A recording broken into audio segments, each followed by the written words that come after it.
বুঢ়িয়াৰ জোহাৰতে চকুৰু শুকাই দেউতাৰো একেদশা পদূলিলে চাই বহুদিন হ'ল সৰু বাৰ মুখ দেখা নাই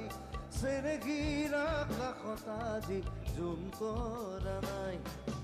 হালৰ গৰু গোহালিতে পথাৰো শুকাই ৰাতি হ'লে গুলিৰ শব্দ নজন্দৰাই